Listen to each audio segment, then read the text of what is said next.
Hi, my name is Charlene Roberts, and welcome to Jamaica's Diamond in the Rough docuseries. The docuseries is all about giving upcoming and established entrepreneurs a platform to share their stories and to inspire and motivate others. Thank you.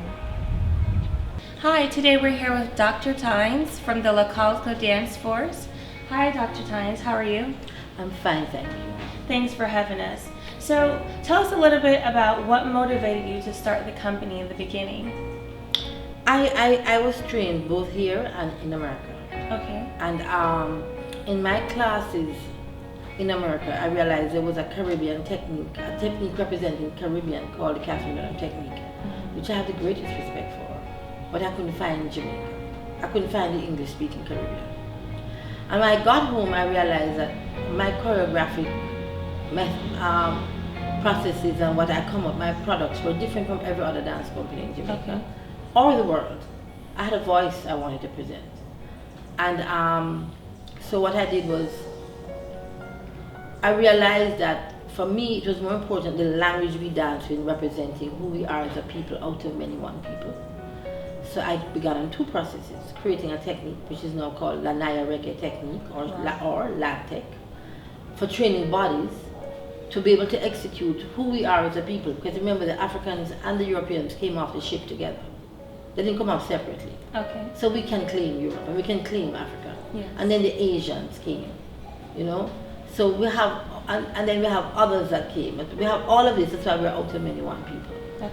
And so I decided to start a dance company to give back, to train dancers to be highly professional, but to still have a distinct imagery of who they are as a people. Okay. So in the beginning, when you decided you wanted to start this company, what was the process like? Did you have a business plan? Did you seek advice? I laugh whenever I hear that question because everybody, the younger generation believes a business begins with a business plan, right? And I believe that anybody planning to do anything should study business. I don't believe it, you should. I think it should be a priority. Yes. Especially in this world. But I don't believe anybody begins with a business plan. I believe you begin with a concept. Okay. You begin with a passion. You have to study business to put that business plan towards that passion.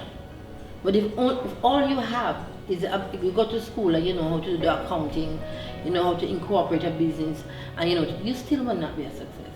Okay. Because if you don't have something that is demand, it's supply and demand. So I have to have something to supply you that you need.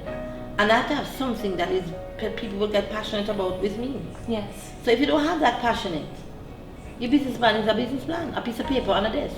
Okay. So what are the tools that you instill in your students when wanting to become an entrepreneur? I happen to have professional dancers here who are doing degrees in the subject entrepreneur. Okay. I have more than one dancer doing that. And if a dancer were to come to me and said, I want to be an entrepreneur, when I look at that word, I see something again. Entrepreneurs have to have great creativity. Yes. In my mind. So the first thing is creativity. Okay? So I'm an entrepreneur and I'm going to the business of making refrigerators. So what are you going to offer that's different from every other refrigerator? Yes. I'm an entrepreneur and I'm going to become a professional, a soloist dancer. So what do you offer that is going to be different from, and not put yourself in a box and feel that what you have done in any country means it's world class. You need to aim for the world market. If you're going to be aiming that you can carry to a theater in your own country, so you need people who can carry that thing to a theater anywhere in the world and it becomes. Yes. And if you are going to create a refrigerator, what are you doing? You're going to create a refrigerator that costs less for people, that works better, that have a cell phone attached? I don't know. Yes. But what is the creativity that you're going to put with it, with this entrepreneurship? Yes. A lot of people who are in business are lacking in two things: rhythm and balance. Yes. I go to a restaurant and I get very frustrated. The waiters have no rhythm. People underestimate the art of dance. Yes. Dance teaches you physical, emotional, spiritual balance. Yes. That you can take that into the business world. People underestimate the arts. People underestimate sports. Yes. Those kind of fields, if you don't have balance, you're going to drop and break your nose. Okay. Okay? And the concept of balance is physical, spiritual, academic, astrological, it's everywhere. Yes.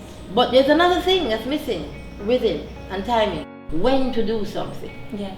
Because if you do something at the wrong time, it's not going to be a success. And people who study astrology will tell you have to do something on the new moon, or you do something on the this, or something on rhythm and timing, rhythm. You know, you come in and the waitress bring you a plate, and she go back for the knife and fork. She bring that. Then she go back. What's happening here? Yes. Rhythm is key. I find that people focus on balance. People focus on going to school to study business, but the people don't focus on timing and rhythm. Yes. So the three concepts are important. Absolutely. So do you have any employees working with you right now? My company began with 12 people. Okay. Okay? The total company was 12 people. And right now I'm not sure if it's 40 something or 50 people. I have male dancers, female dancers, drummers, and stilt walkers. Okay. And my company tours. Last year we went to Suriname, we did Kennedy Center, Washington DC, we did China, and we did Japan. Okay.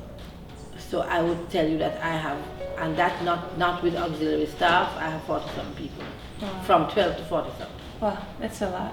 So what do you look for in your employees? My employees are different from what anybody would look for. The first Okay. thing I look for is your talent. Okay. You have to be very talented.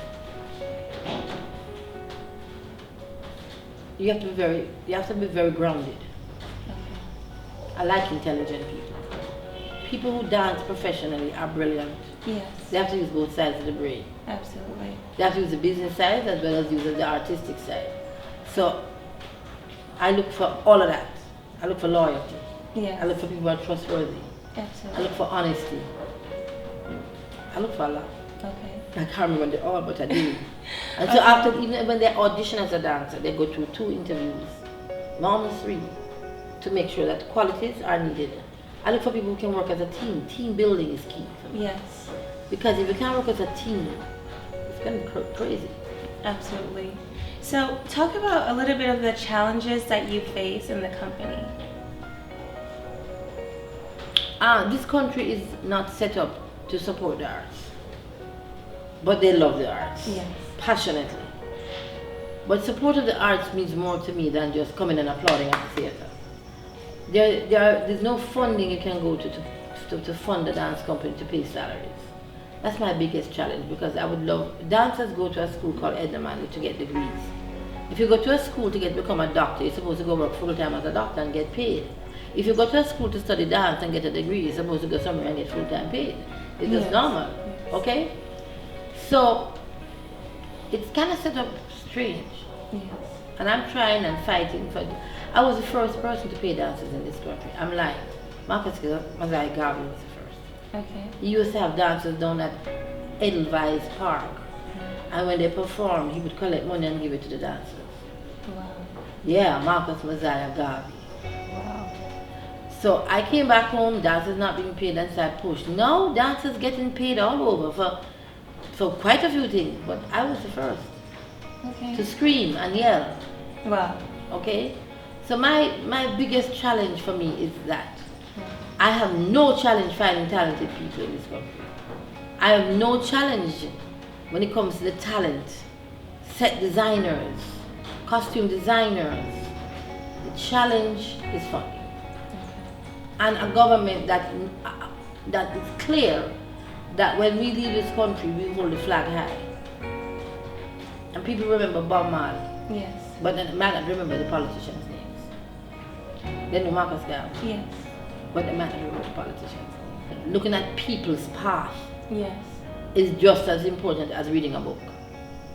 Because if you listen to them, it is always said, the people who wake up at 1 o'clock in the day will never be a success. Your day done. Yes. People who are successful, almost every one of them are up at 5 o'clock in the morning. Yes. People who say, oh, I'm young and I go out and I sleep till late, they will never get where they want. To be a success, you have to get up early in the morning. Yes. You have to move with the sun. Yes. You have to move with the energy of the sun. You have to know that you are not an entity of yourself, but you are connected to everything, and everything comes together to make your success. Absolutely. So, if there's one advice that you could give to upcoming and established entrepreneurs, what would it be? One advice: One advice. be truthful to yourself. Be honest.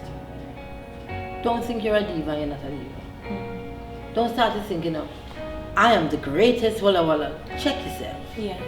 You might be, but you might be on the path to be, when young and new. So remember that you meet the same people you meet on the way going up, you meet coming down. And remember that you don't know everything. That is one of my biggest problems. Yes. Young people come out of school, they have a degree, they're bright, they're talented, and they have no street sense, and they have never done it before, but guess what? They know. Yes. It's embarrassing. Yes. It makes me laugh. Yeah. It makes me laugh because until you go through it, and everybody's trod, it's a different one. Even that individual, that young person, is better to have new experiences that maybe I didn't have.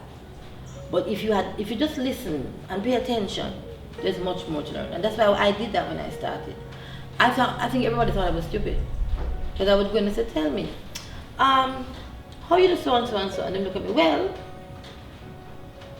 they thought, she not understand. So I could tell her. And then when they tell me, I go do it.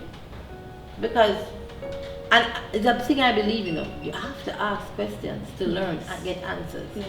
But young people coming out with degrees and, they know, I'm sorry, big enough to leave home and everything, they need to check themselves. Okay. Well, thanks for talking with us, Dr. Stines. I had a great time talking to you and just you sharing your wisdoms with me. I really learned a lot today. Thank you for having me. You're welcome.